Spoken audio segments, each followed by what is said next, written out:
আরে আম্মা জান, কয়দিনে দুনিয়ায় বাহাদুরি করবে?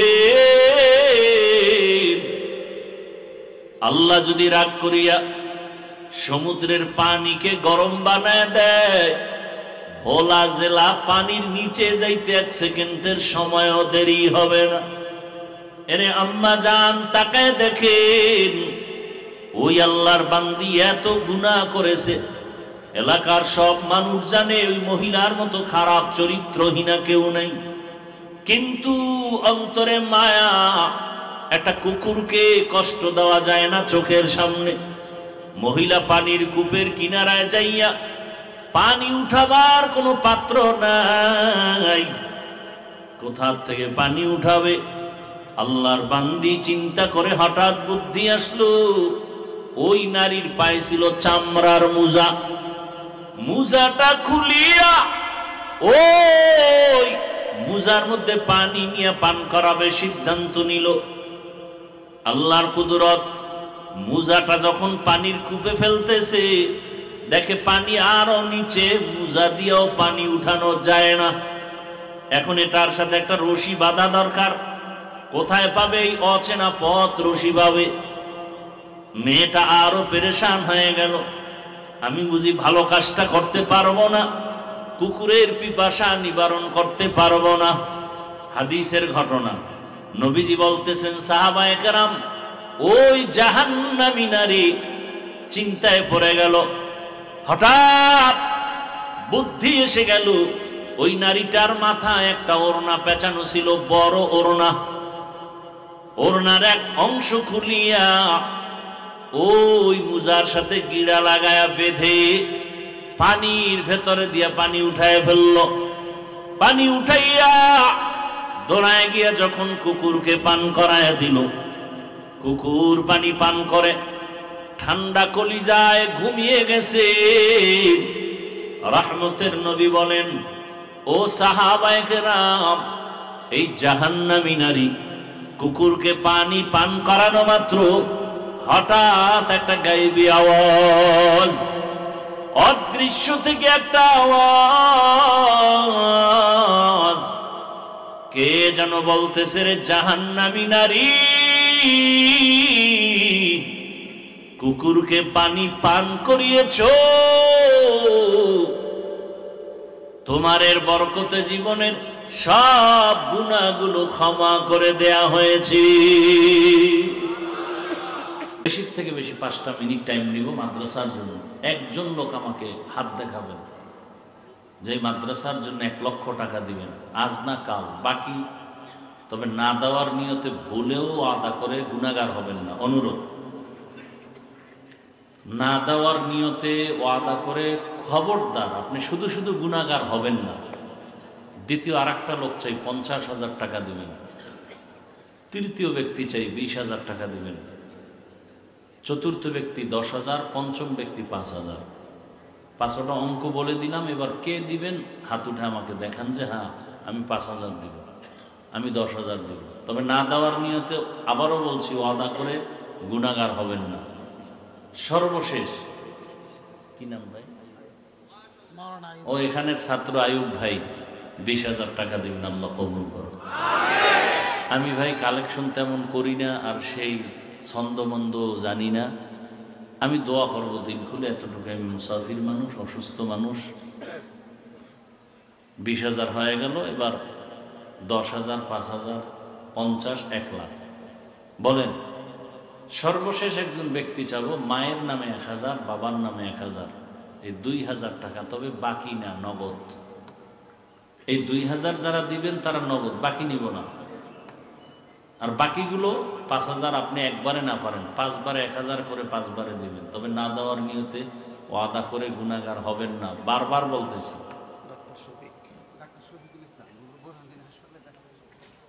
বোরহানুদ্দিন হসপিটালের ডাক্তার, বোরহান কি নাম? শফিক সাহেব, ডাক্তার শফিকুল ইসলাম, 2,000 নগদ, আল্লাহ কবুল করেন। মা বাবার নিয়তে যদি একেবারে কেউ না পারেন, যে 5,000 পারতেছি না, ও যে 2,000 দিব, সে নগদ দিবেন। যদি আরো কেউ থাকেন নগদ। নয়ন ভাই 1000 টাকা আল্লাহ কবুল করেন। 5,000 টাকা 10,000 টাকার একজন মানুষে এত বিশাল ময়দানে নেই। একবারে না পারেন 10 বারে 10,000 দিবেন, 5 বারে 5,000 দিবেন, ভেঙে ভেঙে আস্তে আস্তে দিবেন, 50,000, 1 লাখ, যা পারেন। আল্লাহর রাস্তায় দেরি করতেছেন, আপনাদের সময় আরো লস হইতেছে। জি ভাই, কত? 5,000। নাম নিয়ে আসেন, এত দূর বলবে। সুলাইমান ভাই, আপনারা যারা লেখার লিখে নেন, ওখানে গিয়ে লিখে নেন, এত কিছু বলা যাবে না, লোক পাঠায় দেন। কি চৌধুরী? মামুন চৌধুরী 1,000, আল্লাহ কবুল করেন। জি, আলহাজ আনোয়ার হোসেন হাওলাদার 5,000, আল্লাহ কবুল করেন। আর কে আছেন বলেন? সাকিব স্যার 5,000 টাকা, আল্লাহ কবুল করেন। মাশাআল্লাহ, 5,000 টাকার তো 2-4 জন হয়ে গেল। 10,000 টাকার একজন হাত তুলেন। মাশাআল্লাহ, হাফেজ মাওলানা সোয়াইব 10,000 টাকা, আলহামদুলিল্লাহ। বাকি রইল কত? 50 আর 1 লাখ। আল্লাহ ব্যবস্থা করে দেন, আপনারা দোয়া করলে হবে। জি ভাই, কত? 5,000, 10,000। মাশাআল্লাহ, আপনাদের লোক কই? তোরা কাগজ কলম নিয়ে পাঠায় দেন, ওখানে গিয়ে লিখে নেন। ছাত্ররা নাই? ছাত্র কারা? কলম কাগজ নিয়ে যান, ওখানে মোবাইল নাম্বার নিয়ে নেন। এমন একটা নাম্বার দিবেন যে কিয়ামতের আগে আপনার খুঁজে না পায়।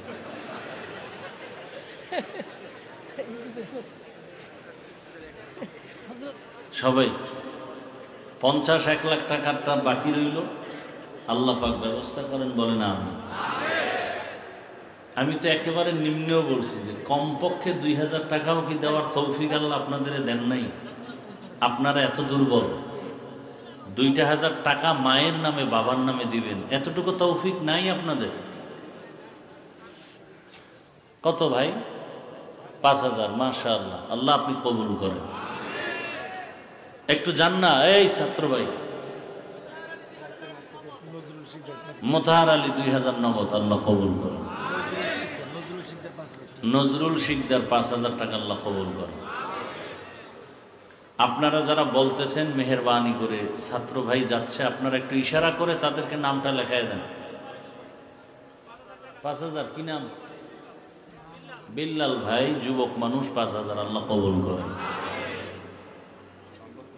আল্লাহ পাক আপনাদের দানের বরকতে, হায়াতে, রিজিকে, ইজ্জতে বরকত বাড়ায় দেন।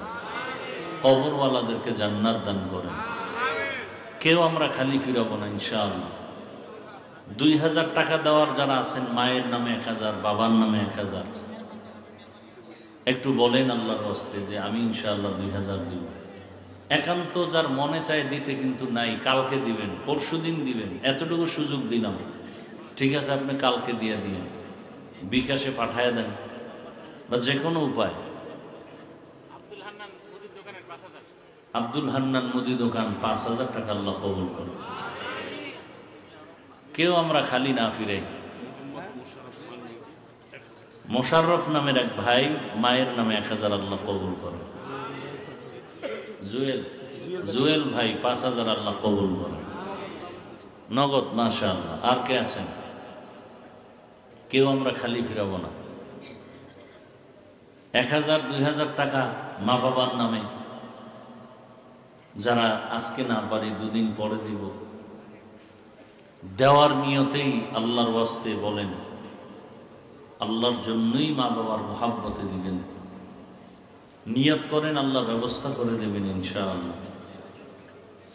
মায়ের নামে 1,000, বাবার নামে 1,000।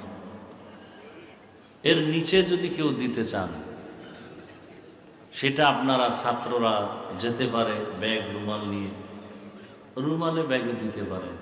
100, 500, 10, 20 যা পারেন। অন্তত এমনটা যেন না হয় যে আমি এই কোরআনের খেদমত থেকে বঞ্চিত হয়ে গেলাম। অল্প দিয়া হলেও আপনি অংশীদার হন। আল্লাহ আমাদের সবাইকে দ্বীনের খাদেম বানায় দেন। যারা দায়িত্বে আছেন, আমরা ব্যাগ নিয়ে একটু নেমে গেলে ভালো হয়। এই ব্যাগের দায়িত্বে যারা, 400-500 থেকে ব্যাগ নিয়ে নামো।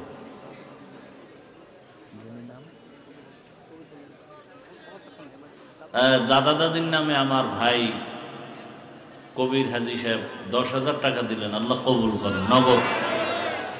আল্লাহ পাক রব্বুল আলামিন কবরস্থ যারা তাদেরকে জান্নাতুল ফেরদাউস দান করেন, যারা বেঁচে আছেন আল্লাহ দীর্ঘ নেক হায়াত দান করেন। কেউ আমরা খালি ফিরাবো না। এই ভাইরা সবাই ব্যাগে যেন আমরা কেউ খালি না দিই, সাধ্যমতো দেওয়ার চেষ্টা করি ইনশাআল্লাহ। আপনি 10 টাকা 20 টাকা যা পারেন সবাই দিবেন, কেউ খালি ফিরাবেন দ্রুত। শাহজাহান মেম্বার সাহেব 5,000 টাকা আল্লাহ কবুল করেন। কেউ আমরা খালি না ফিরেই। আল্লাহ আপনি সকলের দান কবুল করেন। দানের বরকতে হায়াতে ইজ্জতে রিজিকে আল্লাহ বরকত দান করেন। কথা না বলি ভাই, কম বেশি সবাই দেওয়ার চেষ্টা করি এবং বেশি বেশি দোয়া করবেন। আল্লাহ পাকে মাদ্রাসার যত হাজাত আছে গায়বী খাজানার থেকে পরিপূর্ণ করার ব্যবস্থা করে দেন। মা বোনদের প্যান্ডেলে লোক পাঠায় দেন। বশির ভাই 1000 আল্লাহ কবুল করেন। একজন মা 1000 টাকা দিয়েছেন, আল্লাহ কবুল করেন। কালেকশনটা করে দ্রুত ব্যাগগুলো নির্দিষ্ট স্থানে পৌঁছায় দেন। বয়ান শুরু করে দেই, কি বলেন?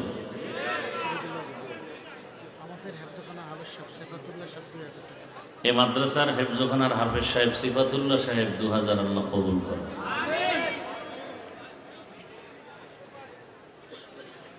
দ্রুত কালেকশনটা করে ফেলেন। যারা হাঁটতেছেন ব্যাগ নিয়ে দ্রুত হাঁটেন।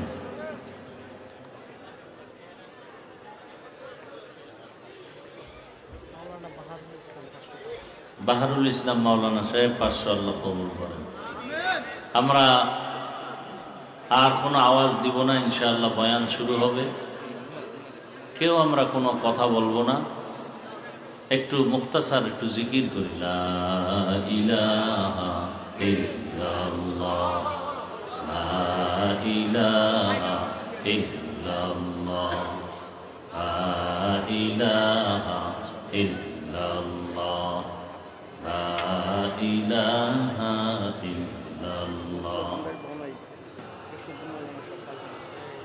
লা ইলাহা ইল্লাল্লাহ, লা ইলাহা ইল্লাল্লাহ, লা ইলাহা ইল্লাল্লাহ, লা ইলাহা ইল্লাল্লাহ, লা ইলাহা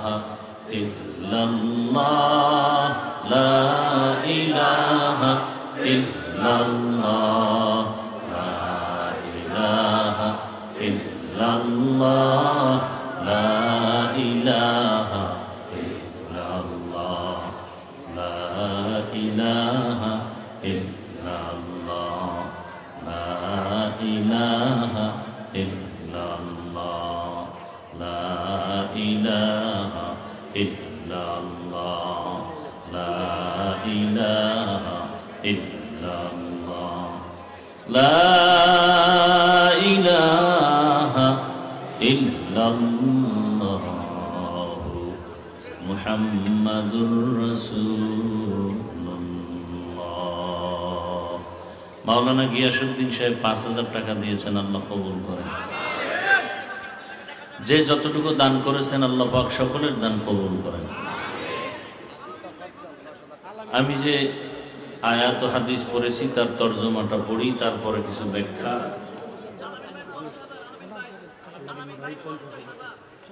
কে কে আলামিন কই?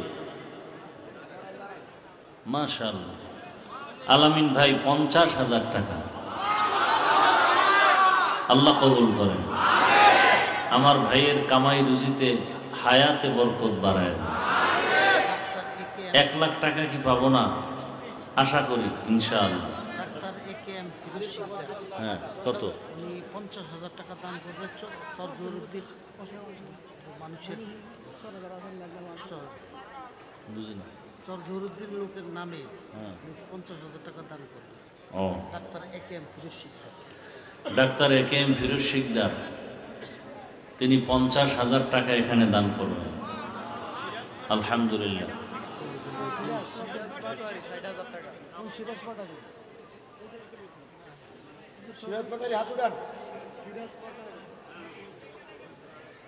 কে কে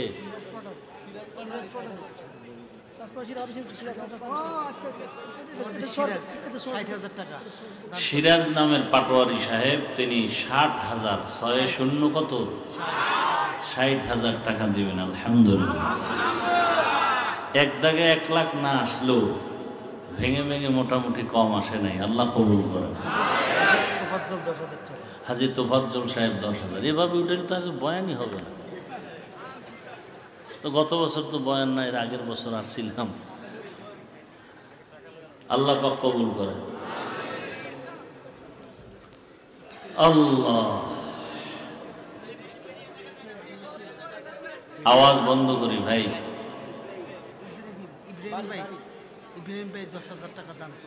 ইব্রাহিম নামের এক ভাই 10,000 টাকা আল্লাহ কবুল করে।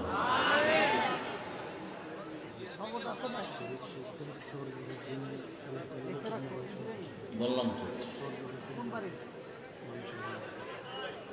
চর জহরউদ্দিন এলাকার মানুষের নামে তিনি কত 50,000 টাকা। একে এম ফিরোজ সাহেব। আলিফ লাম মিম আল্লাহু আ'লামু বিমুরাদিহি বিযালিক যালিকাল কিতাবু লা রাইবা ফি। কোরআনুল কারীম এমন একটি কিতাব যার মধ্যে কোনো ভুল নাই, সন্দেহের অবকাশ নেই। হুদাল লিল মুত্তাকিন, যারা আল্লাহ ভীরু তাদের জন্য কোরআন হেদায়াত।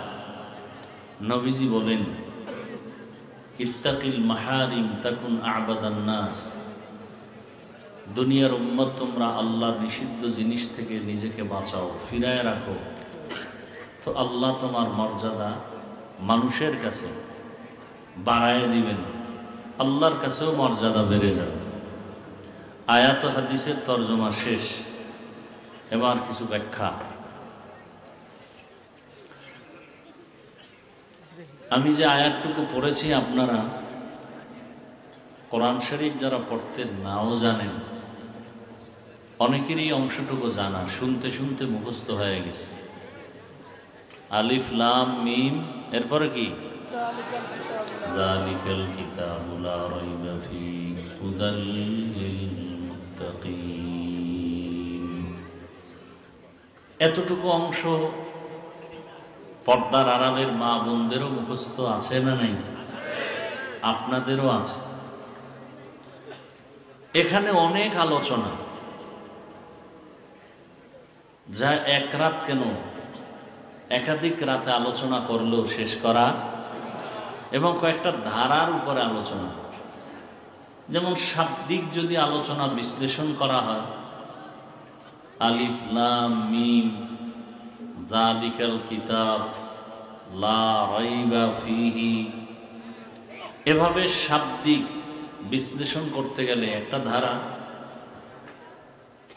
আর একটা ধারা হলো আল্লাহ পাক কোরআন কেন দুনিয়াতে অবতীর্ণ করলেন, তার কারণ এখানে উল্লেখ করেছেন। এই একটা ধারায় আলোচনা। আমি এই ধারাটাই আপনাদের সামনে পেশ করতে চাই, যেহেতু ওই দিকে গেলে সময়ের ব্যাপার, আর সবার জন্য এগুলো প্রয়োজনও না। আল্লাহ কোরআন অবতীর্ণ করলেন কেন, এই কেনর জবাবটা আমরা শুনব এবং খুব খেয়াল করব। পৃথিবীতে আল্লাহ মানুষকে সৃষ্টি করার আগেই মানুষকে সৃষ্টির শ্রেষ্ঠ মর্যাদা দিবেন এ সিদ্ধান্ত নিয়েছেন। কে নিয়েছেন? সৃষ্টির শ্রেষ্ঠ মর্যাদার সিদ্ধান্ত নিয়ে এরপরে মানুষ সৃষ্টি করেছেন। মানুষ সৃষ্টি করে দুনিয়াতে পাঠান নাই। দুনিয়া নামক গ্রহে আল্লাহ পাক প্রথমে জিন পাঠাইছেন। পৃথিবী নামক গ্রহটা আল্লাহ সৃষ্টি করে প্রথমে একটা ঘর নির্মাণ করেছেন, বাইতুল্লাহ। কি ঘর? إن أول بيت وضع للناس للذي ببكة مباركا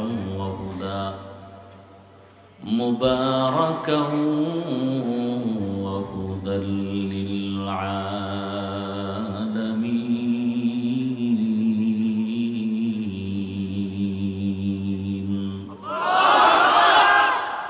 পৃথিবী নামক গ্রহ সৃষ্টির পরেই আল্লাহ ঘর নির্মাণ করলেন বাইতুল্লাহ বাক্কা নগরীর মধ্যে। বাকি মিম দ্বারা পরিবর্তন করার পরে কি হয়ে গেছে? মক্কা হয়ে গেছে। আল্লাহ পাক রব্বুল আলামিন কেন এই ঘর বানাইলেন? হুদাল্লিল আলামিন, হেদায়েতের ঘর, ইবাদতের ঘর।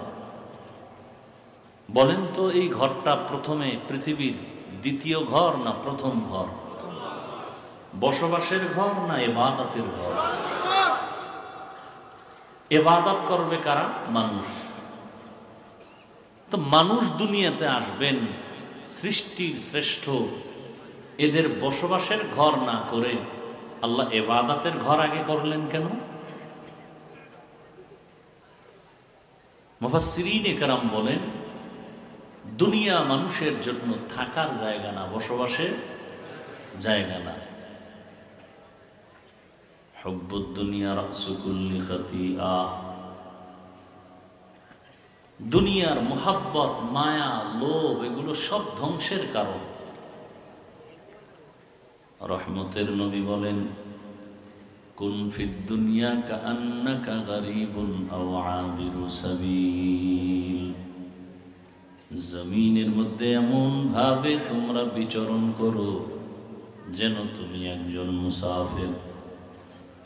মুসাফির এখান থেকে ঢাকা যাবেন, 2-3 দিনের জন্য যাবেন, সামান্য কাপড় নিয়ে যাবেন, ওখানে আজীবন থাকার চিন্তা নাই।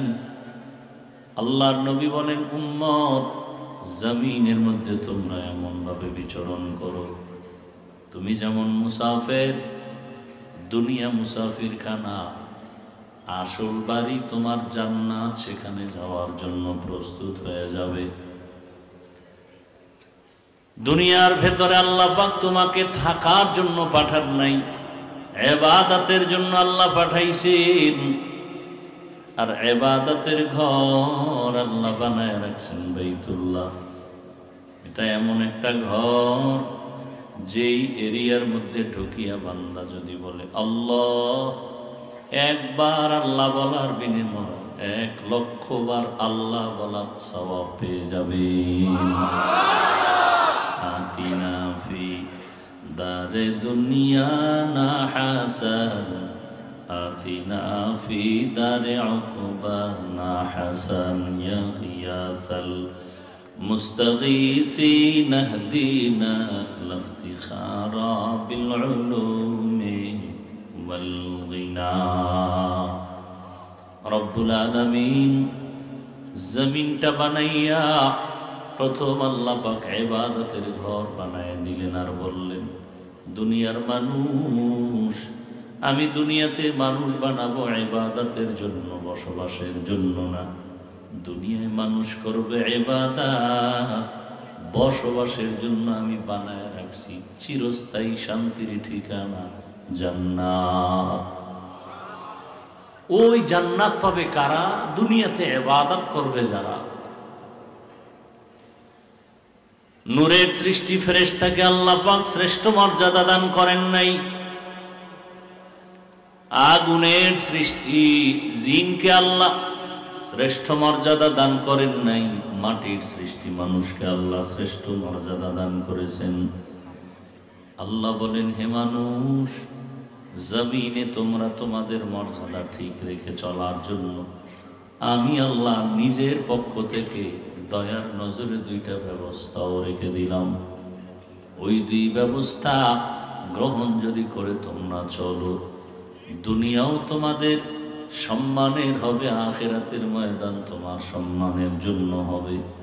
ওই 2 ব্যবস্থার এক ব্যবস্থার নাম রিজালুল্লাহ, আর একটা ব্যবস্থার নাম হলো কিতাবুল্লাহ। আল্লাহর বানানো, সিলেকশন করা, নির্বাচিত করা ব্যক্তি আর একটা ব্যবস্থা হলো আল্লাহর পক্ষ থেকে নির্দিষ্ট করা কিতাব। যত ব্যক্তি আল্লাহ দান করেছেন মানুষের হেদায়াতের জন্য, যত কিতাব আল্লাহ দান করেছেন মানুষের হেদায়াতের জন্য, যত ব্যক্তি আল্লাহ দিয়েছেন সব ব্যক্তিদের মধ্যে শ্রেষ্ঠ ব্যক্তি রাহমাতুল লিল আলামিন। আর যত কিতাব দান করেছেন সব কিতাবের ভেতরে শ্রেষ্ঠ কিতাব হলো কোরআনুল কারীম। শ্রেষ্ঠ ব্যক্তিকে গেল 1 মিনিটে শেষ, 1 মিনিট ভুলে গেছে কি বয়ান শুনে। আল্লাহ যত ব্যক্তি দিলেন শ্রেষ্ঠ ব্যক্তি রাহমাতুল লিল আলামিন, যত কিতাব দিলেন শ্রেষ্ঠ কিতাব হলো কোরআনুল কারীম। শ্রেষ্ঠ ব্যক্তি রহমতের নবী কেমন শ্রেষ্ঠ, যে শ্রেষ্ঠত্বের কোনো তুলনা। আল্লাহ পাক যেমন এক, ওই আল্লাহর মতো আর একজন আল্লাহ নাই। ঠিক আমার রহমতের নবীও এক, ওই নবীর মতো কোনো নবী নাই। ওই আল্লাহকে আল্লাহ কোরআন, আল্লাহর নবীকে কোরআন দিলেন, এমন একটা কিতাব কোরআনুল কারীম যে কিতাবের মতো কোনো কিতাব নাই। কেমন আমার আল্লাহ, যে আল্লাহর মধ্যে কোনো মিথ্যা নাই। কেমন শ্রেষ্ঠ নবী, যে নবীর মধ্যে কোনো মিথ্যা নাই। কেমন কিতাব, শ্রেষ্ঠ কিতাব কোরআন, যে কিতাবে কোনো ভুল, কোনো মিথ্যার অবকাশ নেই। কেমন আমার আল্লাহ, যে আল্লাহর মতো দ্বিতীয় কোনো ক্ষমতাওয়ালা কেউ নাই, যার কোনো উদাহরণ নাই। তার মোহাব্বতের বানানো শ্রেষ্ঠ নবী কেমন, যার দ্বিতীয় কোনো উদাহরণ নাই। কেমন কিতাব আল্লাহ দিয়েছেন, যে কিতাবের মতো কোনো কিতাব নাই। এমন কিছু দেওয়ার সব কারণ হলো হেদায়াত। আল্লাহ তাআলা বলেন, আমি তোমাদের শ্রেষ্ঠত্ব ঠিক রাখার জন্য 2টা বিষয় দিলাম, এই 2 জিনিস ধরে রাখলে তোমাদের জমিনে ইজ্জত সম্মান যাবেও না, আখিরাতের ময়দানে তোমরা বিনা হিসাবে জান্নাতে চলে যাবে। এক ব্যবস্থা ব্যক্তি, দ্বিতীয় ব্যবস্থা কোরআন। বর্তমানে রহমতের নবীও নাই, তবে কোরআন আমাদের কাছে আছে। বিদায় বেলা রহমতের নবী বলেছেন, কোনো পেরেশানি নাই। قال رسول الله صلى الله عليه وآله وسلم تركت فيكم أمرين لن تضلوا ما تمسكتم بهما كتاب الله وسنة رسوله। রহমতের নবী বলেন, আমি বিদায় বেলা 2 জিনিস রেখে গেলাম, আকরাইয়া যদি ধরো। আমি নবী চ্যালেঞ্জ করে গেলাম, তোমার ঈমানও যাবে না, তোমার সম্মানও যাবে না। ওই 2-এর এক হলো আল্লাহর কিতাব কোরআনুল কারীম, আর আমি রহমতের নবীর পক্ষ থেকে হলো আমার আদর্শ সুন্নাত।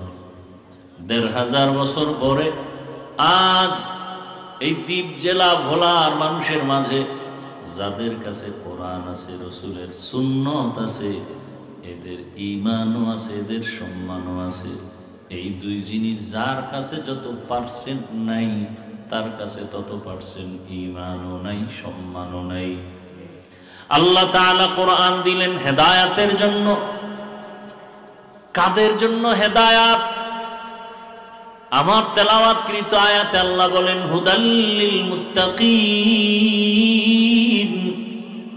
মুত্তাকি যারা তাদের জন্য হেদায়াত।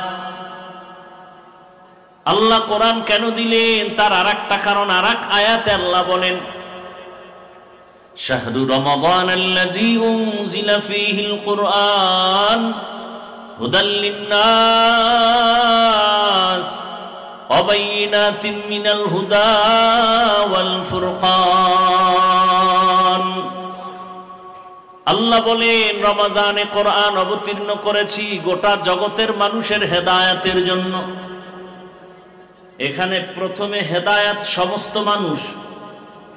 আগের আয়াত আমার খুতবার মধ্যে যেটা পড়েছি সেখানে বলছেন হেদায়াত পাবে কারা? যারা মুত্তাকি, তারা আর কেউ না। প্রশ্ন সব জায়গায় রেডি, খেয়াল করেন। আল্লাহ কোরআন অবতীর্ণ কেন করেছেন? আর এক আয়াতে আল্লাহ বলেন সূরা ইসরার ভেতরে, ওয়া নুনাজ্জিলু মিনাল কুরআন মা হুয়া শিফাউন ওয়া রাহমাতুল লিল মুমিনিন। আল্লাহ বলেন আমি কোরআন থেকে বার অবতীর্ণ করলাম ঔষধ। নাজ্জালনাও মানে অবতীর্ণ করা, আনজালনাও মানে অবতীর্ণ করা। অনুনাজ্জিল বারবার অবতীর্ণ করার নাম নাজ্জালনা, আর আনজালনা মানে একবারে অবতীর্ণ করা। ইন্না আনজালনাহু ফি লাইলাতিল কদর, একেবারে আল্লাহ কোরআন অবতীর্ণ করলেন। আর অনুনাজ্জিলু মানে বারবার আল্লাহ অবতীর্ণ করেছেন ঔষধ। মানুষ ঔষধ কি একবার খায় না বারবার? এজন্য আল্লাহ বলেন আমি বারবার কোরআন থেকে ঔষধ অবতীর্ণ করেছি। মুমিনদের জন্য এটা রহমত। তাহলে কোরআন হলো দুনিয়ার মানুষের ঔষধ। এবার আমাকে বলেন, ঔষধ যারা সেবন করে এরা সুস্থ নাকি অসুস্থ? তাহলে কোরআন আল্লাহ কেন অবতীর্ণ করেছেন? এর তিনটা কথা এখানে পেলাম। এক নাম্বার কথা হলো মুত্তাকিনদের জন্য কোরআন হেদায়াত। দ্বিতীয় কথা গোটা দুনিয়ার মানুষের জন্য কোরআন হেদায়াত। তৃতীয় কথা গোটা দুনিয়ার মানুষের জন্য কোরআন ঔষধ। যারা অসুস্থ, দুনিয়ার মানুষ কি অসুস্থ বলে? হ্যাঁ। কেন বলে? এরা আল্লাহ চিনে না, নবী চিনে না, কোরআন বুঝে না, ঈমান নাই। ঔষধের নাম কি বলেন না কেন? কোরআন এমন একটা ঔষধ, শরীরের জন্য ঔষধ, রূহের জন্য ঔষধ। কত ডাক্তার কত রোগীর বিদায় দিয়া দেয়, মনে যা চায় খায়া দাওয়ার বাঁচবে না। কিন্তু একজন খাঁটি আল্লাহওয়ালা কোরআনের তালাওয়াত নিয়ে পানি নিয়ে পান করায় দিয়েছে, ওই মরণের রোগীও পর্যন্ত কোরআনের বরকতে সুস্থ হয়ে গেছে।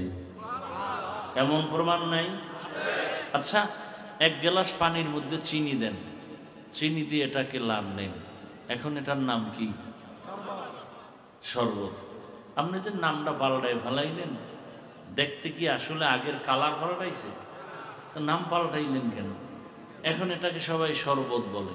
পানির কালার, রং সব ঠিক আছে, এরপর আপনি বানায় দিলেন শরবত। কি পান করো? বলে শরবত পান করি। এখন এটার পানি নেই, পানির মধ্যে চিনি লাগলে নাম পর্যন্ত পাল্টায় দিলেন এটা শরবত। আল্লাহওয়ালার জবানের তেলাওয়াতের দম যখন পানির মধ্যে দাও, অন্তরের বিশ্বাসটা এমন বানায় না আমি পানি পান করি না, আমি কোরআন পান করি। কি পান করি? জমিনের মধ্যে একজন চিকিৎসা বিজ্ঞানীর নাম বু আলী সিনা। নাম কি? বু আলী সিনা নাম করা একজন জগৎ বিখ্যাত চিকিৎসা বিজ্ঞানী, যার হাতের উপরে তৈরি হয়েছে হাজারো ডাক্তার, হাজারো ধরনের ঔষধের কোয়ালিটি।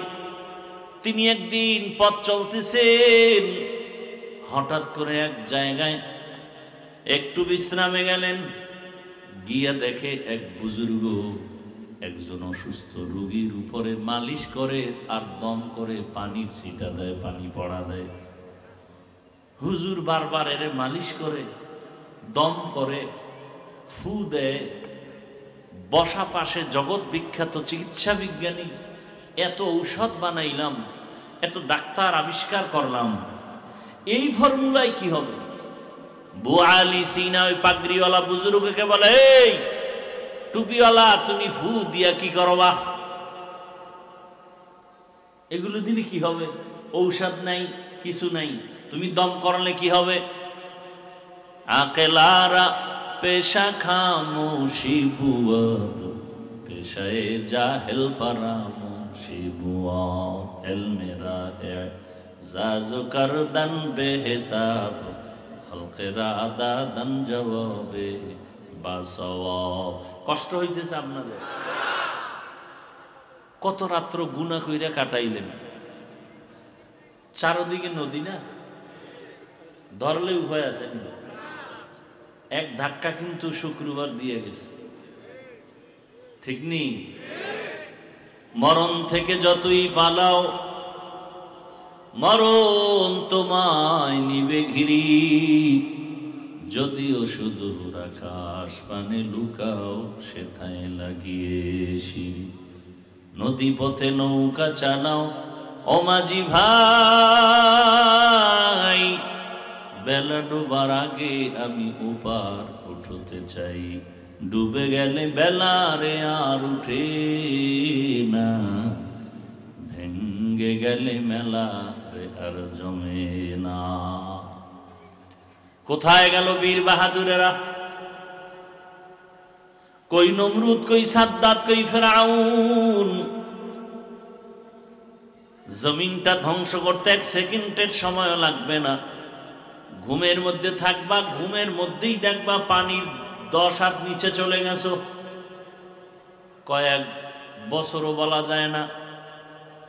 ওই আপনাদের পার্শ্বে শরীয়তপুর জেলা, শরীয়তপুর জেলার নড়িয়া থানা, হঠাৎ রাতের ঘুমের মধ্যে গ্রাম শুদ্ধা পানির তলে চলে গেল। ভূমিধস, ভূমিকম্প, এগুলো কেন হয়? আরো হবে। মিডিয়া তো এখন গরম, ওদিকে তাকাইলেই ঘুম হারাম। এমন এক প্রলয়ঙ্কারী বিপর্যয় নেমে আসবে, এত বড় ভূমিকম্প হবে। কিসের 100 তালা 200 তালা বিল্ডিং? জার্মানের খবর নাও, নেপালের খবর নাও, ইন্দোনেশিয়ার সুনামি, এগুলো কিয়ামতের আলামত। মানুষ যখন গুনাহ করবে, গুনাহকে গুনাহ মনে করবে না, প্রতিযোগিতা দিয়ে গুনাহ করবে, নাচ গান করবে পাল্লা দিয়া, যাত্রার পালা, জুয়ার আড্ডা, তাসের আড্ডা, ক্যারামবোর্ড, লুড্ডু, কিছু এগুলো গুনাহ মনে করে কেউ? ক্যারামবোর্ড খেলে গুনাহ মনে করে? লুড্ডু খেলে গুনাহ মনে করে? এরপরে আরো মারাত্মক জেনা। মায়ও দেখতেছে, বাবায়া দেখতেছে, আমার মেয়েটার সাথে একটা ছেলে কথা বলে, বাধা দেয় না, কারণ এটিও তো ওই রাস্তার ফকির। কারণ বাপ ভালো হলে মা ভালো হবে, গাছ ভালো হলে ফল ভালো হবে। জানে মা বাবা বাধা দেয় না, কারণ তারা ওই পথের পথিক। জেনা ব্যভিচার চলে ঘরে ঘরে, বড় কঠিন হালাত। স্বামীও জেনার রাস্তায় দৌড়ায়, স্ত্রী আর এক রাস্তায় দৌড়ায়। পরশুদিন কিতাবে দেখলাম এক আল্লাহর বান্দা বাজারে গেছেন, বাজার থেকে আইসা ঘরের মধ্যে এসে ঘরে ঢুকে দেখে তার বিবি কান্না করে, হাউমাউ করে কান্না করে, গড়াগড়ি খায়।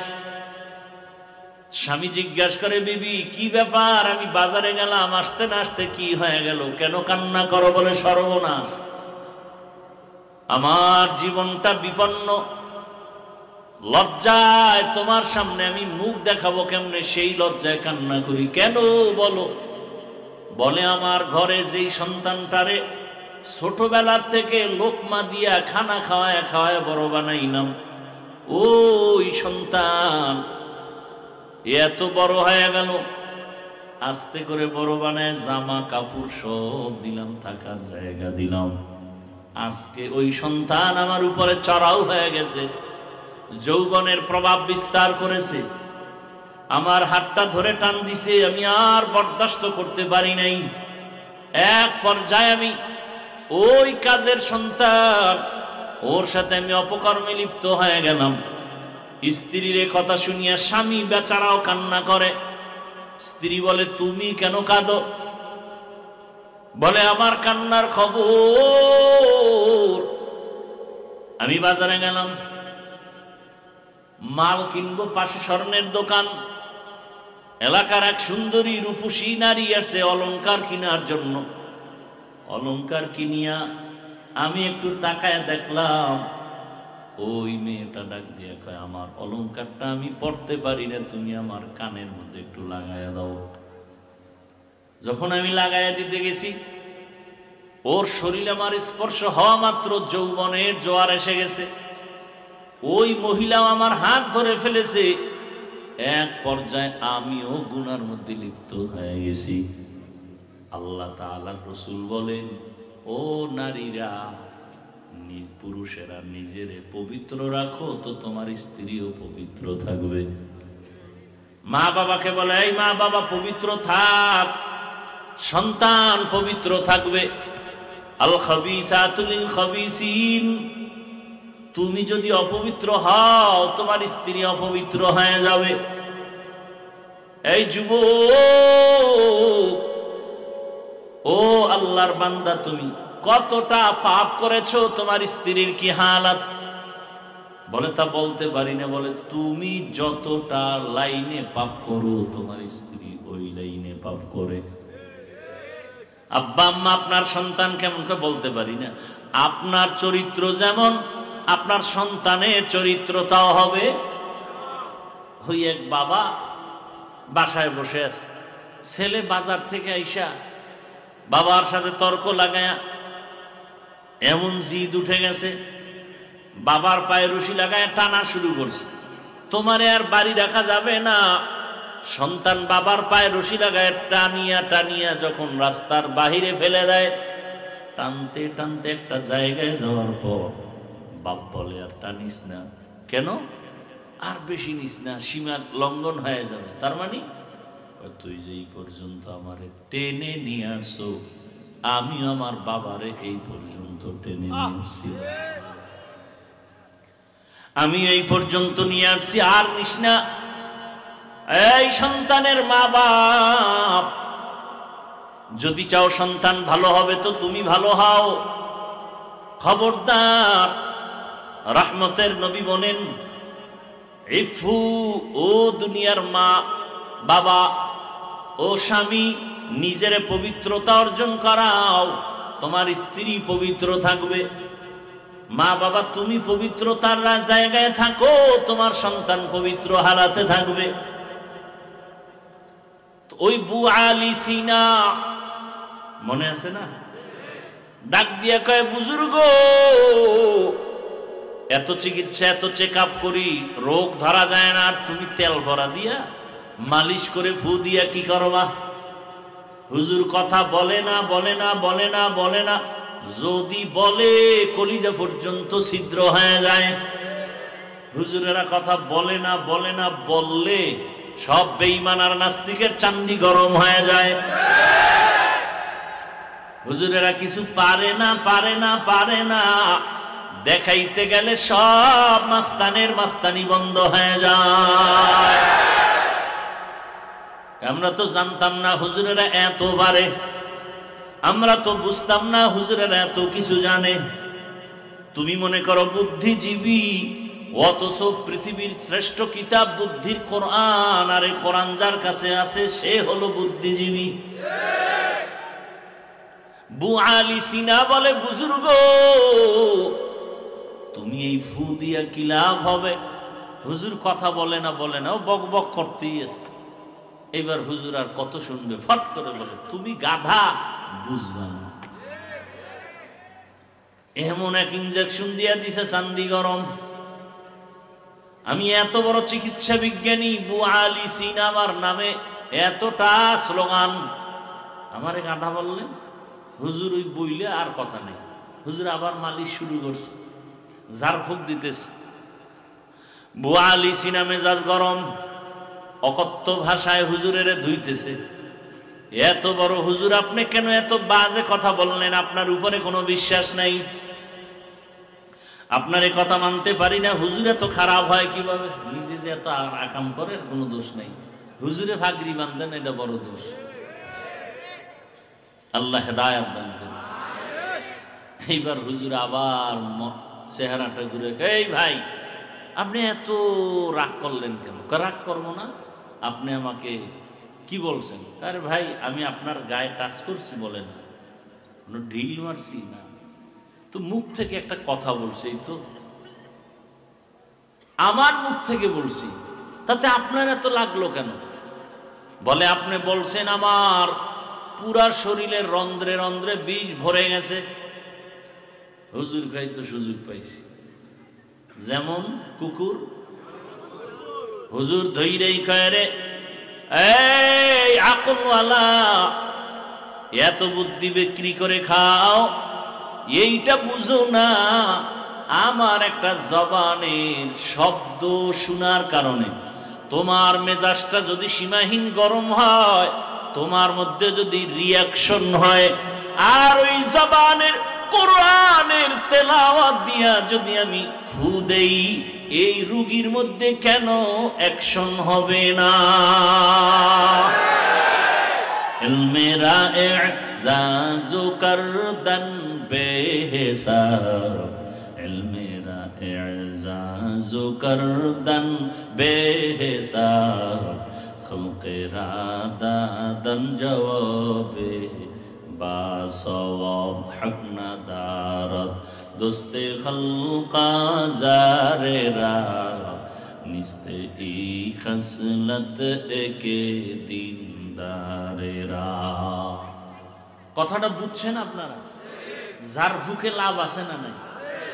বু আলী সিনাকে বুঝাইলেন, আমার একটা মুখের কথায় যদি তোমার মধ্যে রিয়াকশন হয়, তাহলে আমার মুখের তেলাওয়াত দিয়া দম দিলে অ্যাকশন হবে না?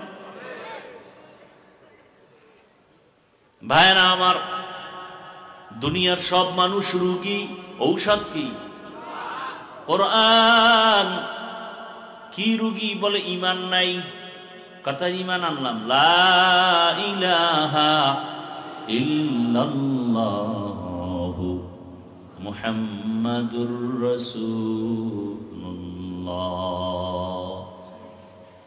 ঈমান আনছি, এখন কি রোগী? বলে হ্যাঁ তুমি এখনো রোগী। কেন? বলে তোমার ঈমান আছে, আমল নাই। ঈমান আছে, ঈমানওয়ালারাও রোগী কেন? আমল নাই। এখানে বহু ঈমানওয়ালা আমরা হাজির, নামাজ ঠিক মতো পড়ি না, পর্দা করি না, হালাল খাই না, আছে না নাই? কিন্তু হুজুর গো ভুল ধরতে মোটেও ভুল করি না। লিখতে না জানলেও মুছবার জম, লিখতে না জানলেও মুছতে পারে। হুজুরদের ভুল ধরতে পারি। হ্যাঁ, নামাজ যার নাই, নবী বলেন তার মধ্যে ঈমান নাই। মুমিন আর বেঈমানের মাঝখানে প্রাচীর হলো নামাজ। বাইনাল আবদি ওয়া বাইনাল কুফরি তারকুস সালাহ। আস-সালাতু ইমাদুদ্দিন ফামান আকামাহা আকামাদ্দিন। আউয়ালু মা ইউহাসাবু বিহিল আবদু ইয়াউমাল কিয়ামাতিস সালাহ। কিয়ামতের দিন নামাজের হিসাব হবে। মুমিন বেঈমানের মাঝখানে প্রাচীর নামাজ। বেঈমান নামাজ পড়ে না, মুমিন নামাজ ছাড়ে না।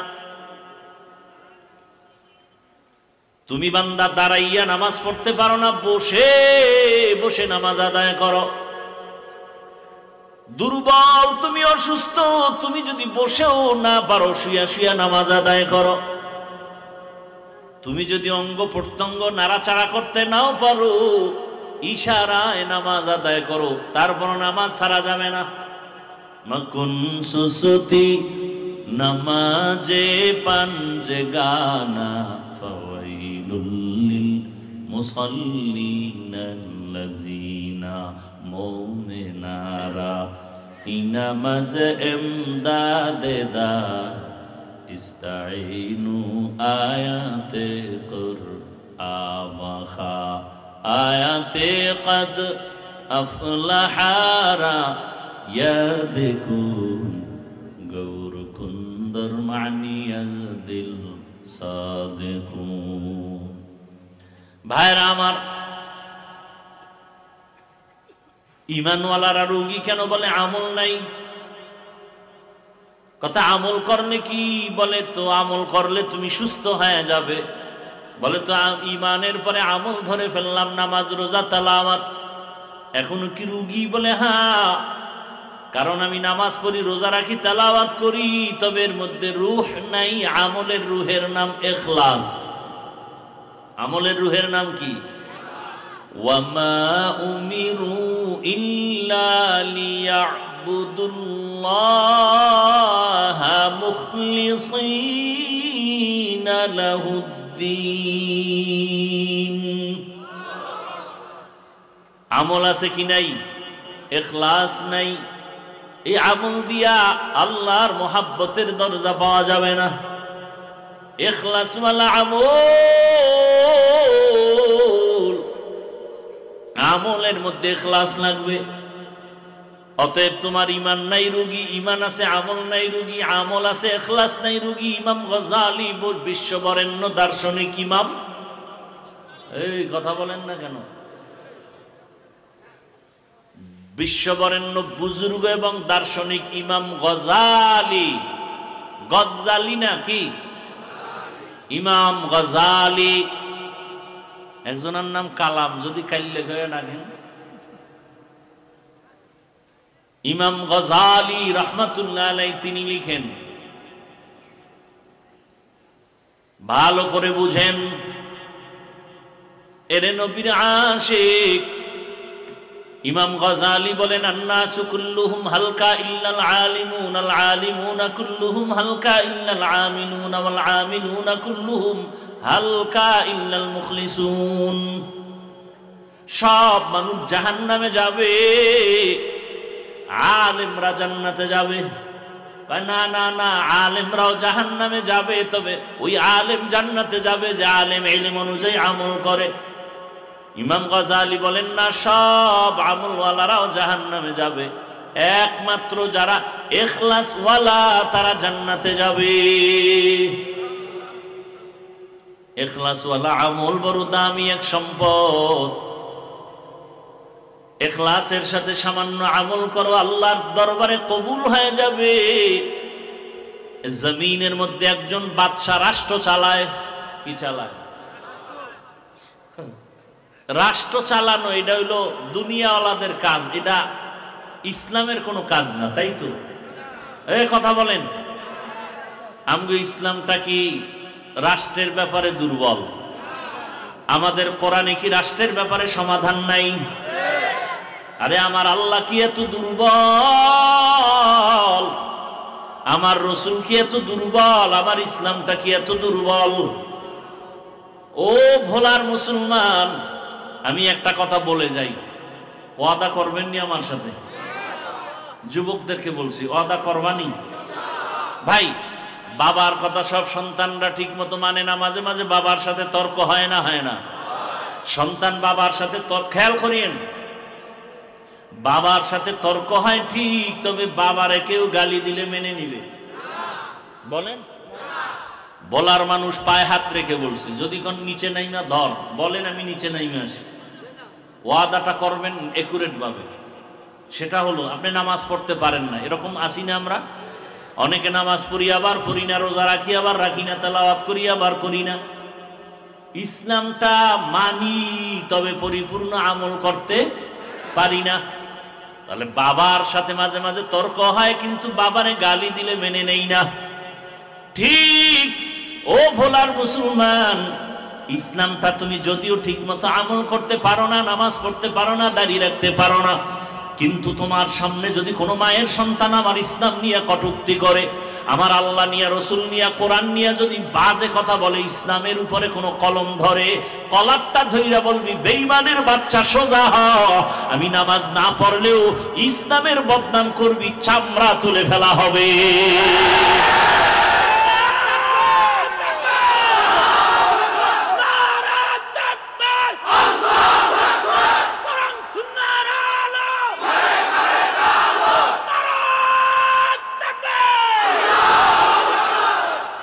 আমার কথাটা বুঝছেন নি? আপনি নামাজ পড়েন না, ঠিক আছে, আপনি রোজা রাখতে পারেন না, কিন্তু ইসলাম তো আপনার আমার, এটা সম্মান করেননি। অতএব আপনি নামাজ পড়তে না পারলেও তো ইসলামের বদনাম কেউ করবে, এটা সহ্য করে নিবেন? আপনার সামনে যদি বলে ইসলামে রাজনীতি নাই, এই কথাটা কি কোরআনের পক্ষের না বিপক্ষে? সুলাইমান নবী গোটা দুনিয়া চালান নাই? ইউসুফ নবী মিশরের অর্থমন্ত্রী ছিলেন না? আপনি রাজনীতি করেন না, আপনার সাথে কোনো ঝগড়া বিরোধিতা করলে ছাড় নাই, সুযোগ পেলেই জুতার বাড়ি। আপনি নামাজ পড়েন না, কোনো ঝগড়া, কিন্তু নামাজের বিরুদ্ধে কথা বললেই ফিডা। আপনি দাড়ি রাখেন না, কোনো ঝগড়া, কিন্তু দাড়ির বিরুদ্ধে কথা বললে আর ছাড় নাই। ব্যবধানটা বুঝছেন তো? আপনি নামাজ পড়েন না, ঝগড়া নাই, কিন্তু নামাজের বিরোধিতা করা যাবে না। আপনি ইসলামের রাজনীতি করেন না, কোনো তর্ক নাই, কিন্তু ইসলামের রাজনীতির বিরুদ্ধে বলবেন যে ইসলামে এটা নাই ওটা নাই, তাহলে কোরআন পড়ে আমাকে ধরাই দিতে হবে, পড়ো কোরআন পড়ো, আসো। সালামটা দিতে পারে না, কোরআন পড়ো। সালাম দেয় সামাইকুম, মানে তোর গোষ্ঠী শুদ্ধ ঠাটা ভরুক, হে আবার ঘুরাই খাও আলাইকুম, তোর উপরে আগে ভরুক। আল্লাহ হেদায়াত দান করেন। নিমক হারাম বলে, ধর্মের রাজনীতির মধ্যে ধর্মকে টানবেন না, রাজনীতির মধ্যে ধর্মকে টানবেন না। তোমাকে বলল কে যে ইসলাম আর রাজনীতি আলাদা? আমাদের ইসলাম আর রাজনীতি তো আলাদা না।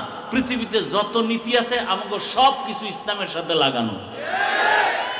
অর্থনীতি ইসলামী অর্থনীতি, পৃথিবীর শ্রেষ্ঠ অর্থনীতি ইসলামী অর্থনীতি, পৃথিবীর শ্রেষ্ঠ সমাজনীতি ইসলামী সমাজনীতি, পৃথিবীর শ্রেষ্ঠ নীতি ইসলামী রাজনীতি। তুমি করো না, ঝগড়া নাই, তুমি নামাজ পড়ো না, তোমার সাথে ঝগড়া কেন? পারলে বুঝাবো। বিরোধিতা করবা এই সুযোগ দেওয়া যাবে না। নামাজ পড়ো না, ঠিক আছে, পারলে বুঝাবো, চা খাওয়াবো, বুকে লাগাবো, হাসি দিব।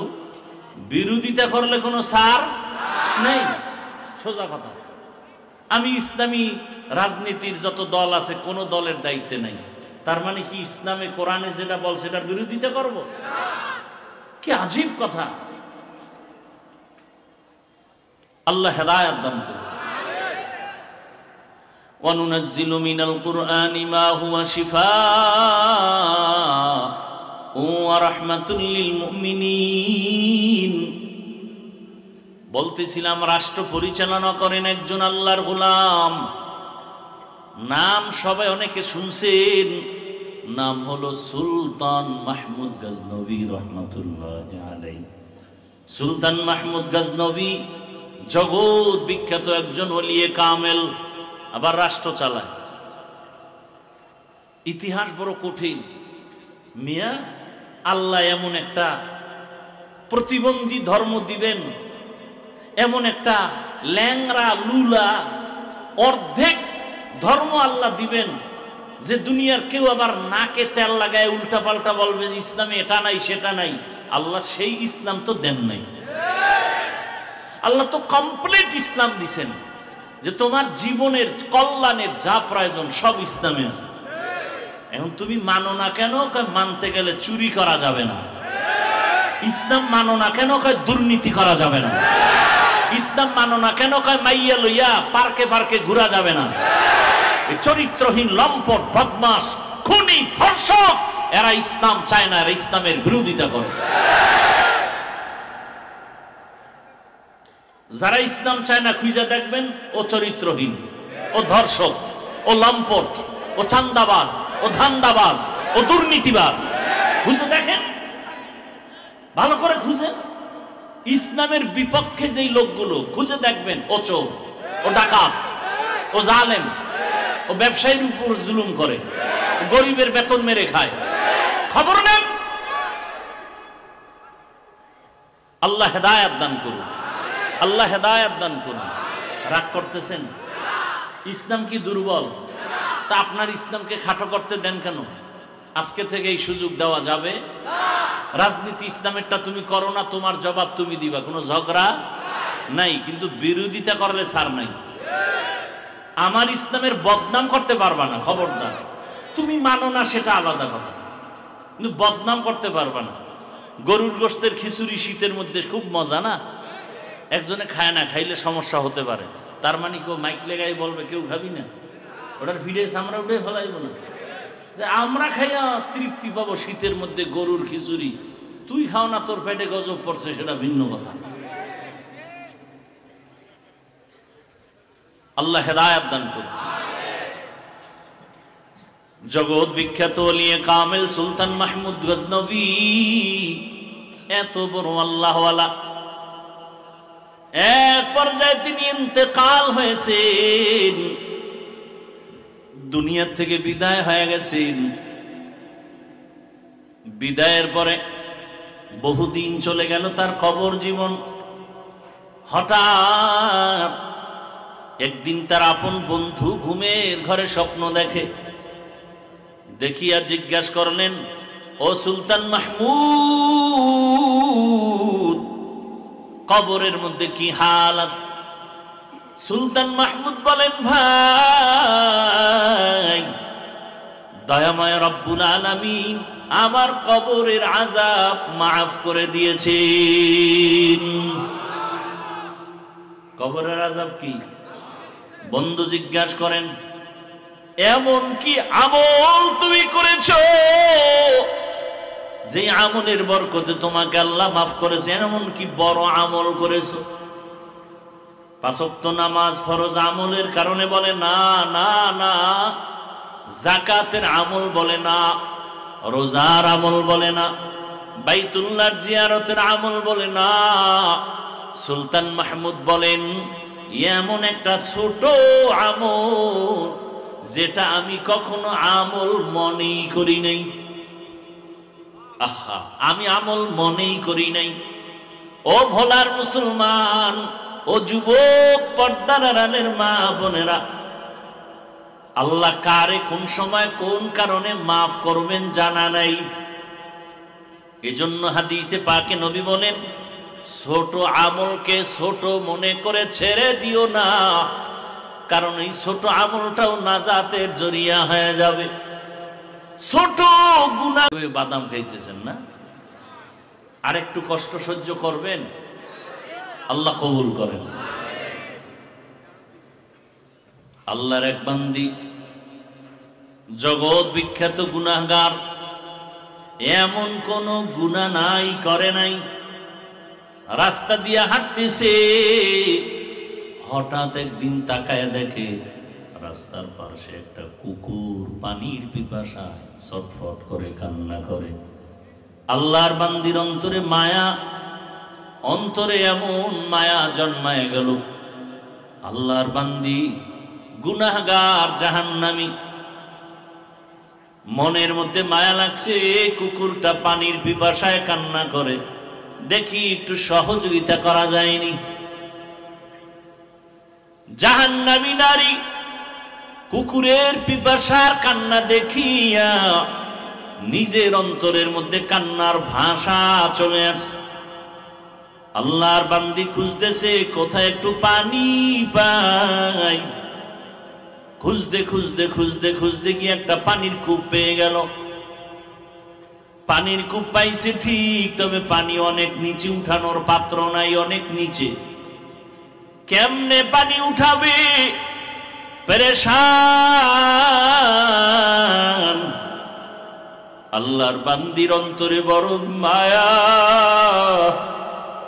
একটা কুকুর পানির পিপাসায় কাঁদবে, আর আমি মানুষ আরামে থাকবো, হতে পারে না। এর নামই মানুষ। রহমতের নবী বলেন, খায়রুন নাস মান ইয়ানফাউন নাস। জমিনে ভালো তো ওই ব্যক্তি যে অন্যের উপকার করে, ক্ষতি করে না। যদিও মহিলাটা জাহান্নামের আসামি। ও এলাকার মা বোনেরা, আপনাদের মর্যাদা এত বেশি আল্লাহ দান করেছেন। আপনারা নবীদের মায়ের মতো মা, সাহাবায়ে কেরামদের মায়ের মতো মা, আলেমদের মায়ের মতো মা। আজ এই মাদ্রাসার স্টেজে কত হাফেজে কোরআনের মাথায় পাগড়ি দেওয়া হলো, এদের সিনায় কোরআন জমা। খবর নিয়ে দেখেন, এদের মা বাবার মতো ঈদের আনন্দে আজ আর কেউ নেই। এরে আম্মা জান, আপনারা তো নবীদের স্ত্রীদের মতো দামি। আপনারা তো খাদিজা রাদিয়াল্লাহু আনহার মতো মা, ফাতেমা রাদিয়াল্লাহু আনহার মতোই নারী। আপনারা তো আয়েশা সিদ্দিকা রাদিয়াল্লাহু আনহার মতো নারী। আপনারা তো খাজা মাইনুদ্দিন চিশতি আজমিরির মায়ের মতোই মা। বড় পীর আব্দুল কাদের জিলানীর মায়ের মতো মা। আরে আম্মা জান, কয়দিন এই দুনিয়ায় বাহাদুরি করবে? আল্লাহ যদি রাগ করিয়া সমুদ্রের পানিকে গরম বানায় দেয়, ভোলা জেলা পানির নিচে যাইতে 1 সেকেন্ডের সময়ও দেরি হবে না। এরে আম্মা জান, তাকায় দেখেন ওই আল্লাহর বান্দি এত গুনাহ করেছে, এলাকার সব মানুষ জানে ওই মহিলার মতো খারাপ চরিত্রহীনা কেউ নাই, কিন্তু অন্তরে মায়া। একটা কুকুরকে কষ্ট দেওয়া যায় না চোখের সামনে। মহিলা পানির কূপের কিনারায় যাইয়া পানি উঠাবার কোনো পাত্র নাই, কোথা থেকে পানি উঠাবে? আল্লাহর বান্দি চিন্তা করে হঠাৎ বুদ্ধি আসলো, ওই নারীর পায়ে ছিল চামড়ার মোজা। মোজাটা খুলিয়া ওই মোজার মধ্যে পানি নিয়ে পান করাবে সিদ্ধান্ত নিল। আল্লাহর কুদরত, মোজাটা যখন পানির কূপে ফেলতেছে, দেখে পানি আরো নিচে, মোজা দিয়েও পানি উঠানো যায় না। এখন এটার সাথে একটা রশি বাঁধা দরকার। কোথায় পাবে এই অচেনা পথ রশি পাবে? মেয়েটা আরো পেরেশান হয়ে গেল, আমি বুঝি ভালো কাজটা করতে পারবো না, কুকুরের পিপাসা নিবারণ করতে পারবো না। হাদিসের ঘটনা, নবীজি বলতেছেন, সাহাবায়ে কেরাম ওই জাহান্নামী নারী চিন্তায় পড়ে গেল। হঠাৎ বুদ্ধি এসে গেল, ওই নারীটার মাথায় একটা ওড়না পেঁচানো ছিল, বড় ওড়না। ওড়নার এক অংশ খুলিয়া ওই মুজার সাথে গিড়া লাগায়া বেঁধে পানির ভেতরে দিয়া পানি উঠায় ফেলল।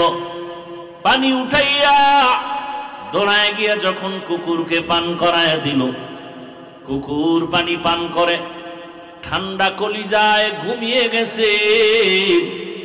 রহমতের নবী বলেন, ও সাহাবায়ে কেরাম, এই জাহান্নামী নারী কুকুরকে পানি পান করানো মাত্র হঠাৎ একটা গায়েবী আওয়াজ, অদৃশ্য থেকে একটা আওয়াজ, কে যেন বলতেছে, রে জাহান্নামী নারী, কুকুরকে পানি পান করিয়েছো, তোমার এর বরকতে জীবনের সব গুনাহগুলো ক্ষমা করে দেয়া হয়েছে।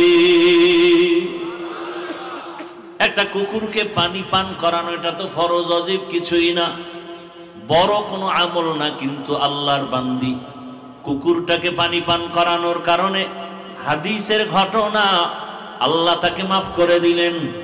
এজন্য নবী বলেন, ছোটখাটো আমলকে ছোট মনে করে ছাড়িয়ে দিও না, হতে পারে তোমার এই ছোট আমল নাজাতের দরজা খুলে যাবে।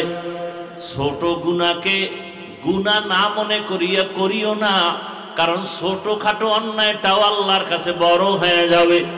নবীজি আর একটা ঘটনা বলেন, এক আল্লাহর বান্দি জীবনভর ভালো আমল করেছে, নারী ভালো আমল, ও আম্মা জানেরা, ভালো আমল করনেওয়ালা নারীর কি হালাত?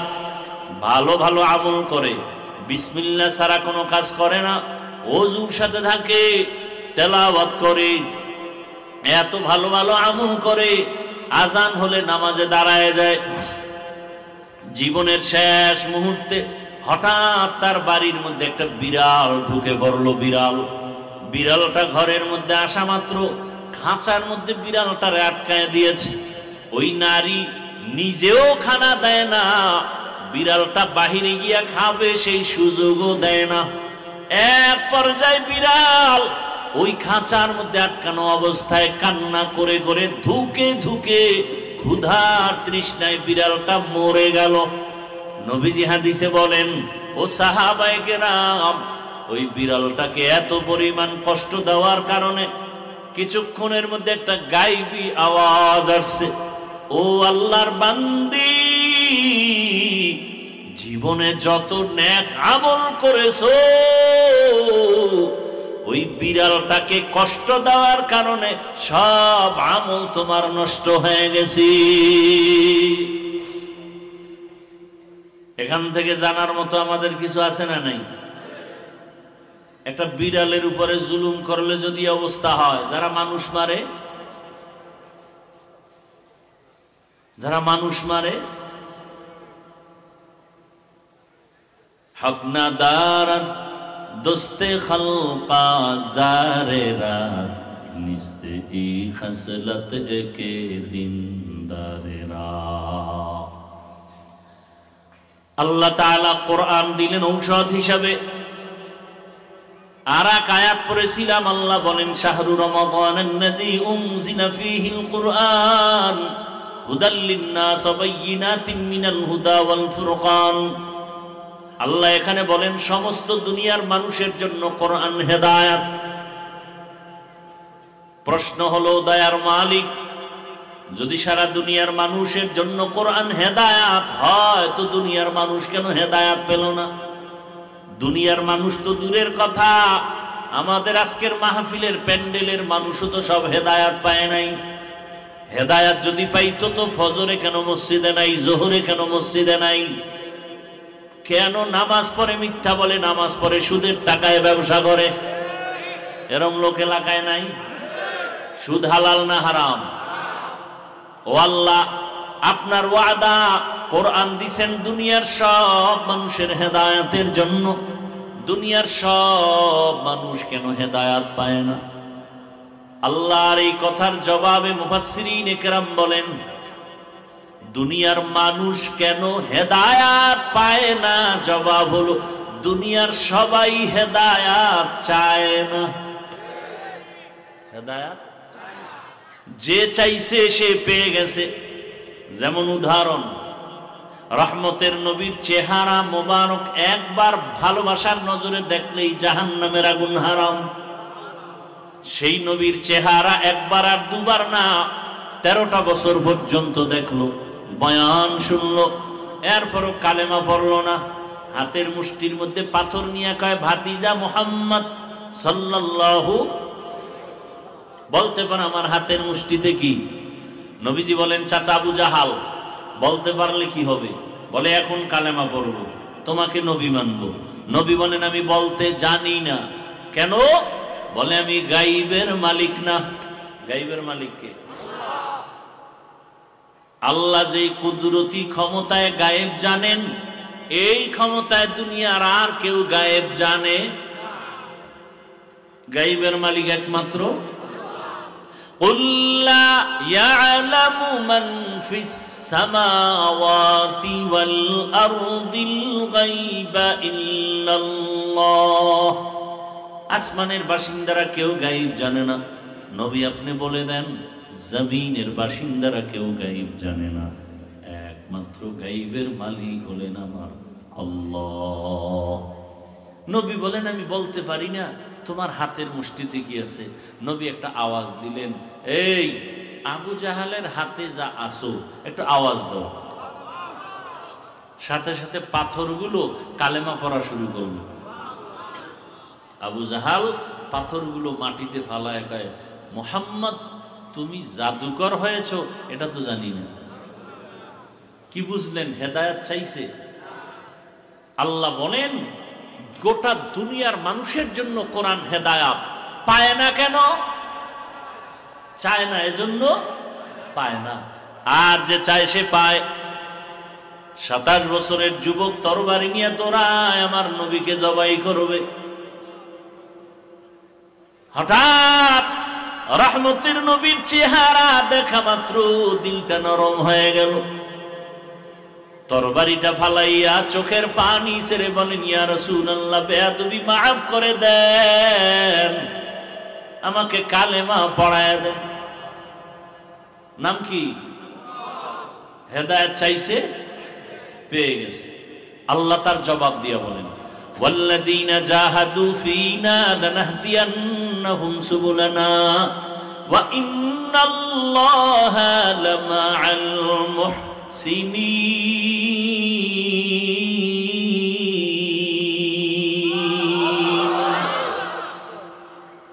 যারা চেষ্টা করবে আল্লাহকে পাওয়ার জন্য আল্লাহ তাদেরকে রাস্তা খুলে দিবেন, যাতে করে আল্লাহকে পেয়ে যায়। বহু রাস্তা খুলবেন। ওমরে ফারুক নবীকে জবাই করতে যায়, আল্লাহ তাকে এমন ভাবে কবুল করেছেন, এই ওমরের নাম শুনলে এখনো যেন কেমন দিলের মধ্যে ভয়। ওমর যেই পথে চলে শয়তান ওই পথে চলতে বড় ভয় পায়। আল্লাহ তাকে এমন ভাবে কবুল করেছেন, ঈদের দিন সবাই আনন্দ করে, বাড়ি বাড়ি দৌড়ায়, আর ওমরের মতো বান্দা দরজায় তালা দিয়া কান্না করে।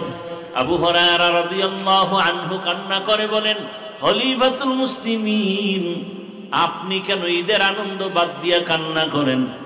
ওমর কান্না করে বলে, আবু হুরায়রা, আনন্দ তো ওই ব্যক্তি করবে যার কোনো চিন্তা নাই, পেরেশানি নাই। আপনার কিসের পেরেশানি, চিন্তা?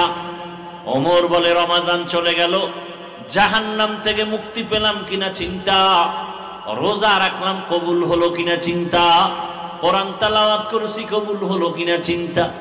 জান্নাতের দ্বিতীয় সাহাবী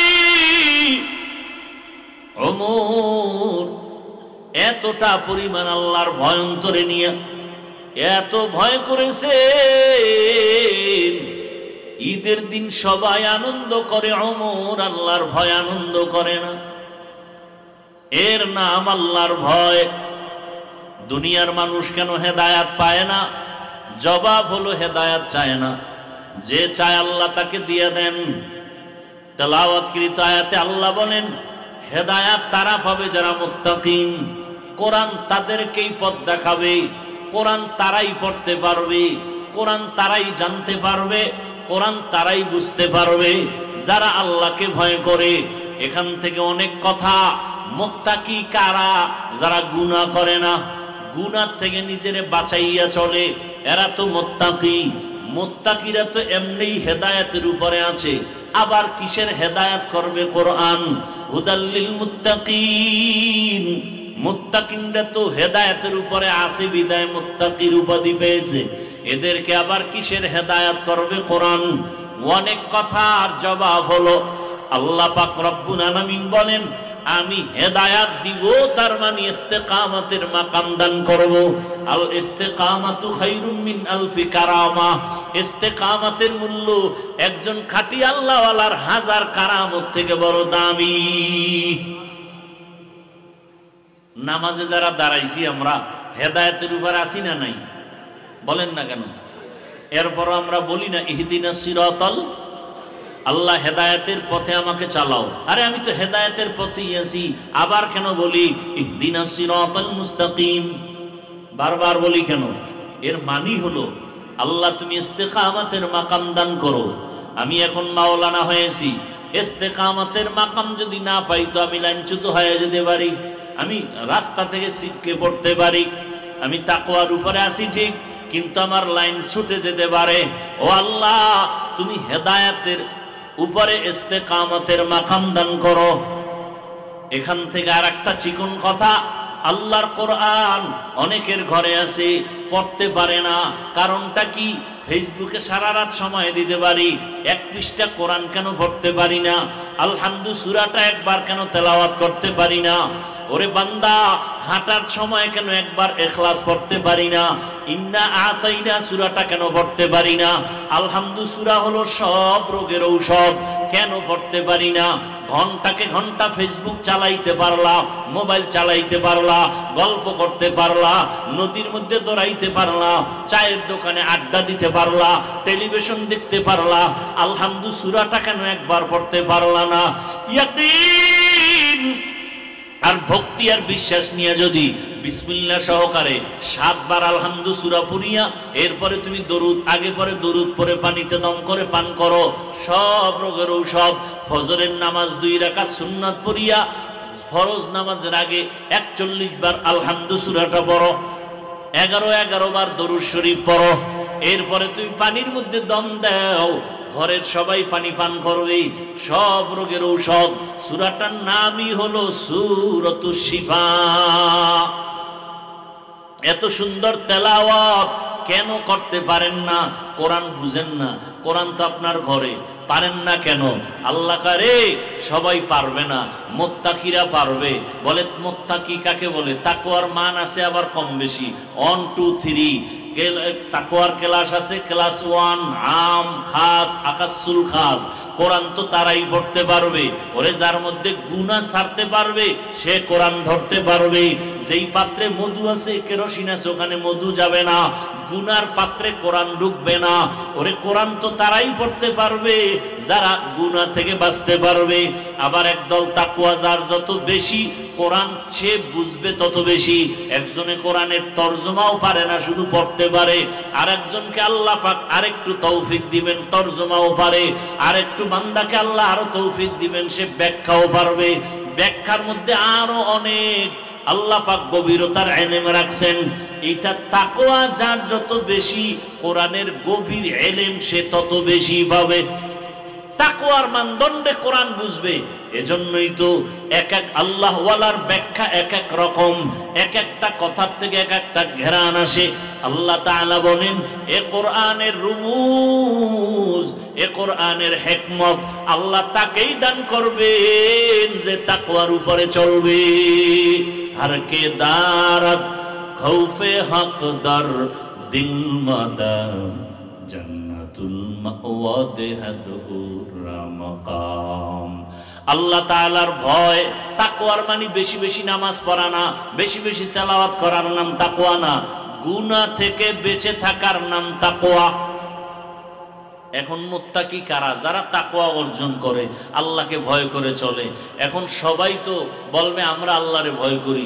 আল্লাহ কয় না, আমি কিছু নিদর্শন দিলাম, এই নিদর্শন যাদের মধ্যে দেখবা আছে প্রমাণ তারা মুত্তাকি।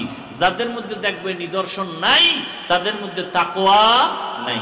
নিদর্শন 6টা। কয়টা? ইউমিনুনা বিল গায়ব ওয়া ইউকিমুনাস সালাহ ওয়া মিম্মা রাযাকনাহুম ইউনফিকুন ওয়াল্লাযীনা ইউমিনুনা বিমা উনজিলা ইলাইকা ওয়া মা উনজিলা মিন ক্বাবলিক ওয়া বিল আখিরাতি হুম ইউকিনুন। এই 6টা গুণ যাদের মধ্যে থাকবে, যাদের মধ্যে এই 6টা নিদর্শন দেখা যাবে। 1 নাম্বার নিদর্শন, যারা মুত্তাকি তারা অন্তর থেকে বিশ্বাস করবে গায়বের মালিক আমার আল্লাহ। 2 নাম্বার গুণ, যারা 5 ওয়াক্ত নামাজ কায়েম করে, ইউকিমুনাস সালাহ, নামাজ কায়েম করবে, ওয়া মিম্মা রাযাকনাহুম ইউনফিকুন, আল্লাহর পথে দান করবে।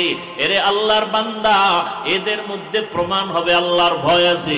আল্লাহর ভয় যাদের অন্তরে আছে, ওই বান্দা আল্লাহর পথে ব্যয় করতে চিন্তা করবে না, আল্লাহর রাস্তা বন্ধ করে রাখবে না, নামাজ বন্ধ করবে না, তেলাওয়াত বন্ধ করবে না।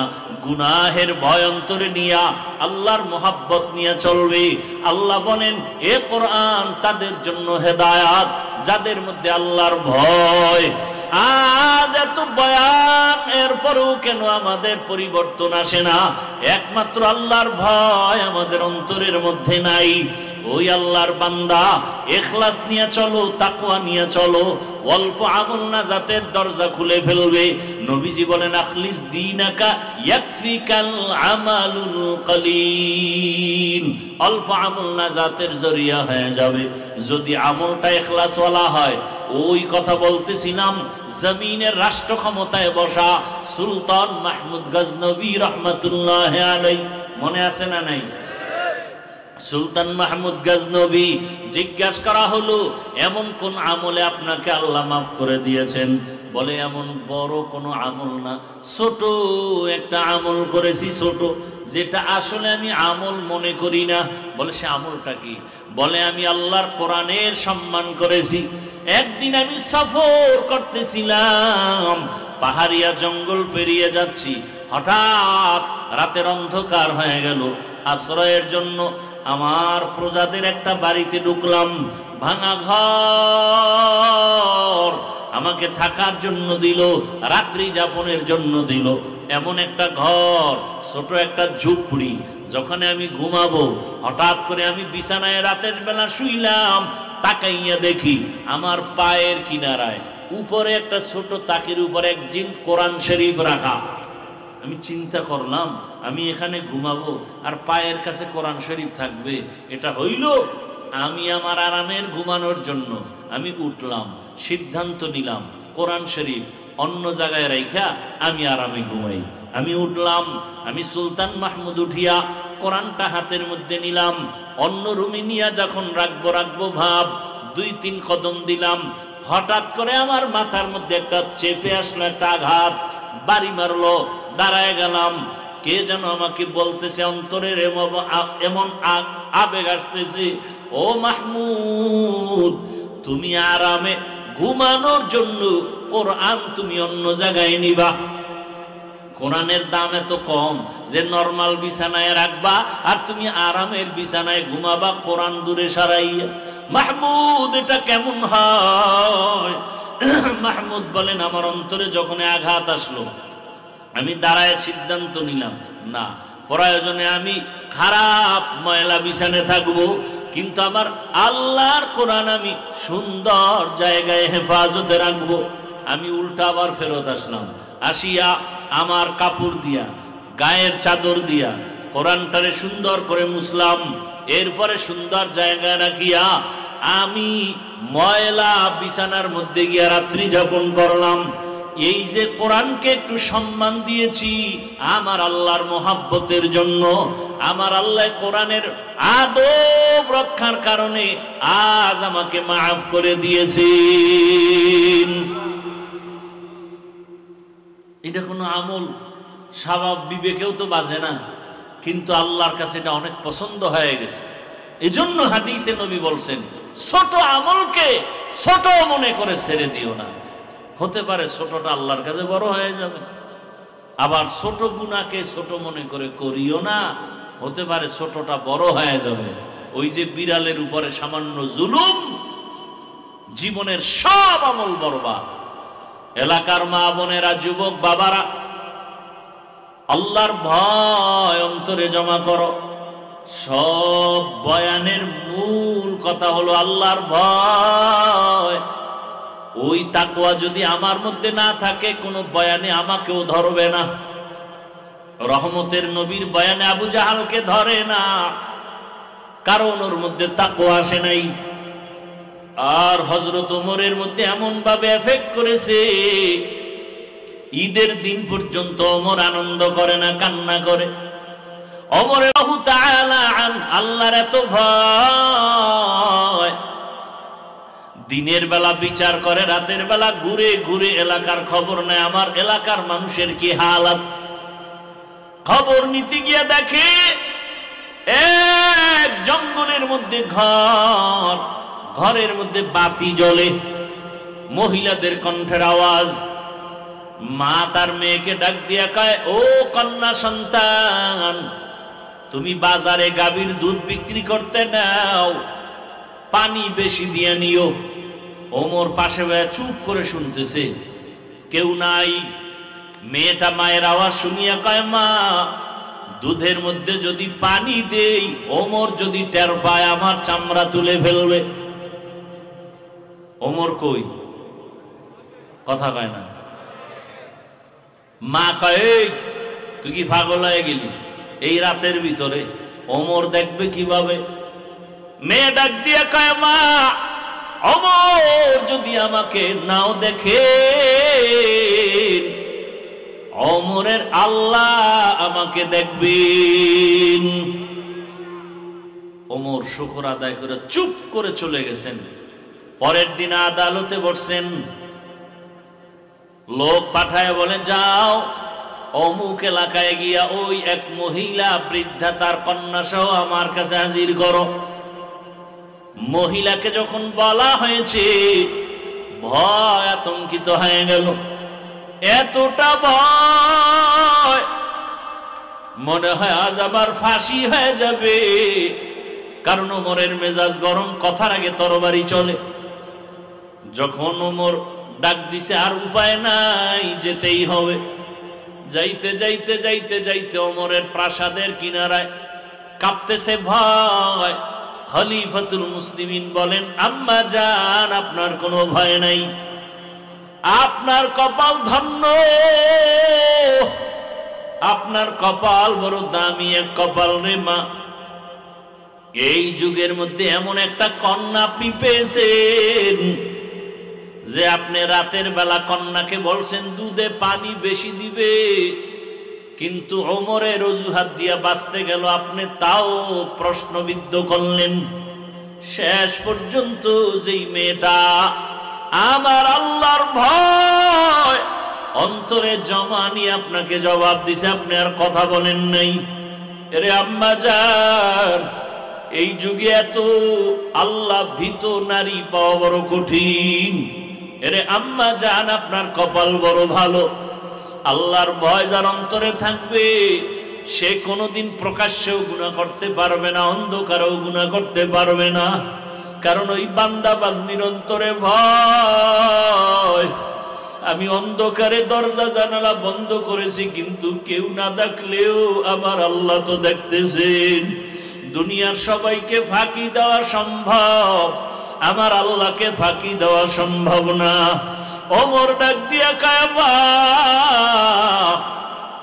আপনি যদি মনে কিছু না নেন, এমন একটা ভাগ্যবতী কন্যা পেয়েছেন, আপনি যদি রাজি থাকেন, আমি ওমরের ছেলের জন্য আপনার এই মেয়েটাকে বউ হিসাবে গ্রহণ করতে চাই।